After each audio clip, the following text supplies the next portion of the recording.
आज आपने यहाँ पे स्ट्रिप का भी दौरा किया है। ओवरऑल एविएशन को लेकर के पूरे प्रदेश में हरियाणा गवर्नमेंट क्या आगे करने जा रही है, क्या नीतियाँ? हमने पिछले 3 वर्षों में सिविल एविएशन को प्राथमिकता के तौर पर प्रदेश में एक इंडस्ट्री बनाया है और हम कामयाब रहे।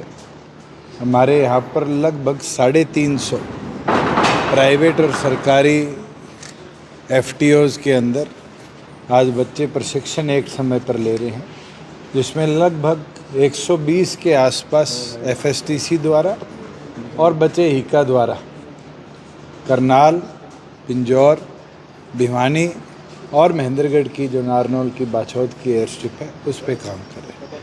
हमारा एक प्रयास है कि ये शुरुआत के बाद अब नेक्स्ट हमारे जो 3 हैंगर्स हिसार के अंदर है उसको भी हम जल्दी FTO पर्पसेस के लिए टेंडर में लेके आने का काम करें, जिसमें और एडिशनल सपोर्ट पायलट ट्रेनिंग की हमारे हो पाए।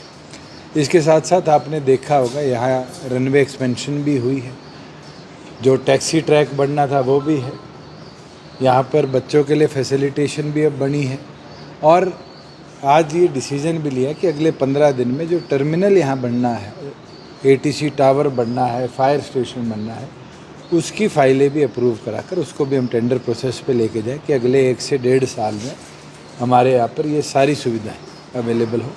एडिशनल हैंगर्स के लिए भी जल्द और जो उचित कदम है वो लिए जाएंगे, जिससे और बच्चे यहाँ पर आ पाएँ। प्लेन्स के खड़े करने की फैसिलिटेशन यहाँ पर। एक भाई साहब, आपने अभी पीछे जो कार्य किया उसमें बताया भी पूरे प्रदेश में जो हरियाणा के बच्चे एविएशन के क्षेत्र में ट्रेनिंग लेंगे 50% हरियाणा गवर्नमेंट। हम पॉलिसी बना रहे हैं जिसके अंदर उनकी जो गारंटी है उसको हम कैसे कोप अप कर पाए।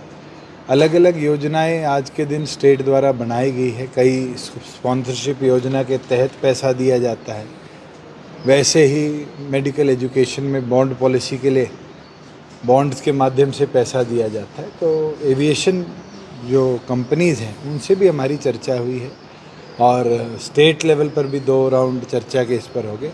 मैं मानता हूँ अगले 10 से 15 दिन में कुछ सार्थक कदम इसके उपरांत हम ले पाएंगे। एक भाई साहब, हिसार में जो एयरपोर्ट है उसको लेकर के अभी हाल ही में उनका ग्राफिक्स वगैरह तैयार हुए, तो वो क्या प्रोजेक्ट कब तक धरातल पे कब तक आ पाएगा? ये सारा प्रोजेक्ट तो ऑलरेडी धरातल पे है, ये तो एडिशनल काम है। आज टर्मिनल बिल्डिंग 2 जहाज एक टाइम पे आए, इतनी तो हमारे पास हिसार में अवेलेबल है, मगर ये 20-21 लाख पैसेंजर साल के वहाँ आए, उसके लिए योजनाबद्ध तरीके से हमने डिज़ाइन फाइनल कराई है और अब इस डिज़ाइन का फाइनल DPR जैसे ही आएगा हम टेंडर स्टेज पे लेके जाएंगे। 2 साल कंस्ट्रक्शन पीरियड होगा, तो मुझे लगता है कि 2 साल के अंदर जब हम और सारे पर्पस यूटिलाइज़ कर लेंगे और प्लेन्स वगैरह की जो RCS के माध्यम से है वो कार्य शुरू हो जाएगा, तो हमारे टाइमली टर्मिनल बिल्डिंग का भी उपयोग हम कर पाएंगे।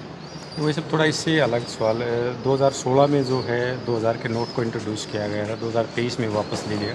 इस सारी प्रक्रिया को आप कैसे देखते हैं? देखिए, जिस तरह की स्टेटमेंट RBI से आई कि हज़ारों करोड़ रुपए नकली पाए गए, 1200 या 1400 करोड़ रुपए का उन्होंने आंकड़ा दिया है, मुझे लगता है उसको देखते हुए तो गंभीर विषय था। अगर देश की काउंटरफेट करेंसी घूम रही है तो कदम उठाने चाहिए और मुझे नहीं लगता किसी को घबराने की ज़रूरत है। समय सबको मिला है, कोई एक रात में नोट बंद नहीं हो और जिसके पास ज़्यादा है शायद वही घबराएगा। एक सर ब्रिजभूषण जी जो कुश्ती संघ कह रहे हैं, वो कह रहे भी मेरा नार्को टेस्ट करवा लिया जाए, खिलाड़ी भी कह रहे हमारा करवा लिया, तो यह विश्वास की भावना दोनों तरफ से इस सारे मामले इस पर मैं कह के थक गया। पुलिस अपनी इन्वेस्टिगेशन कर रही है और पुलिस अपनी इन्वेस्टिगेशन के अंदर मैं तो कहता हूँ जब दोनों तैयार हैं तो दोनों का नार्को टेस्ट करा लें। नार्को टेस्ट की वैलिडिटी और ऑथेंटिसिटी कितनी है ये भी बहुत बड़ा संशय का विषय है। आज के दिन तो जो बच्चे बात आरोप लगा रहे हैं वो अपने तथ्य पुलिस के आगे रखे और पुलिस उसके ऊपर इन्वेस्टिगेट करे, जो दोषी है उसको सजा। सर, बात करें चुनाव की, चुनाव आ गए हैं, कहाँ है? 2024 आ गया है। अभी तो पहले राजस्थान के